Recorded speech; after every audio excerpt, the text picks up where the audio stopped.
Hello बच्चों, आप सबका मेरे यूट्यूब चैनल पे स्वागत है।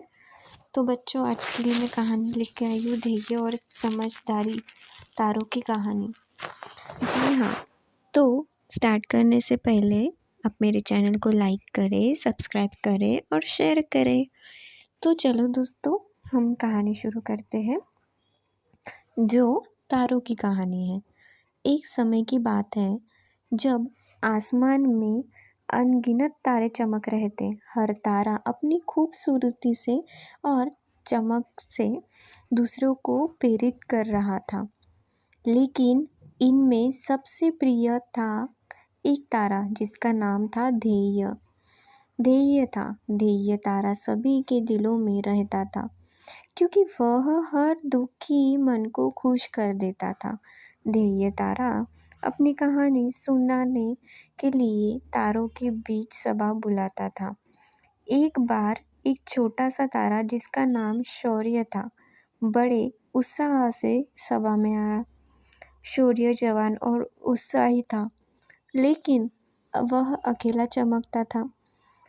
उसे धैर्य तारे की सलाह थी कि वह दूसरों के साथ मिलकर ज़्यादा महत्वपूर्ण काम कर सकते था, और दूसरों को साथ लेकर चलने से हमारी चमक और बढ़ती है। हमारी चमक ही दूसरे को भी प्रेरित करती है और हर मुश्किल से लड़ने का साहस देती है। एक रात अचानक एक भयानक आंधी तूफान आया और सभी तारे डर के मारे आसमान में छुप गए। उसी समय आसमान में एक भी तारा नहीं दिख रहा था, उनकी चमक कहीं खो गई थी। तब ध्येय तारे ने सभी को साहस दिया और उन्हें समझाया कि वे डरने की बजाय मिलकर आंधी तूफान का सामना करें। शौर्य तारे ने भी ध्येय की सलाह मानी और दूसरों तारों के साथ मिलकर आंधी तूफान का सामना किया। तारों के इस साहस के सामने आंधी तूफान भी टिक ना सके। उन्होंने मिलकर अपनी चमक को बढ़ाया और आंधी तूफान को दूर भगाया। जब आंधी चली गई तब तारे फिर से आसमान में चमक रहे थे, लेकिन इस बार शौर्य तारा की चमक भी अन्य तारों के साथ मिली हुई थी।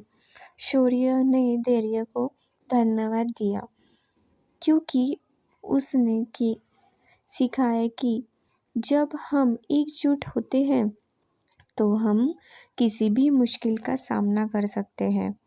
इस तारों की कहानी से बच्चों हम क्या सीखते हैं कि जब हम एक साथ मिलकर काम करते हैं तो हम किसी भी मुश्किल को आसानी से पार कर सकते हैं। हर व्यक्ति की खासियत होती है, और जब हम उन विशेष गुणों को संगठित तरीके से प्रयोग करते हैं तो हम अद्भुत काम कर सकते हैं। तो बच्चों, ये थी आज की कहानी। तो आपको कैसी लगी वो मुझे ज़रूर बताना। तो थैंक यू फ्रेंड्स। बच्चों, बाय बाय। हाँ, आप मेरे छोटे से अच्छे से प्यारे से बच्चे हो, बट आप मेरे फ्रेंड्स भी हो। Bye bye.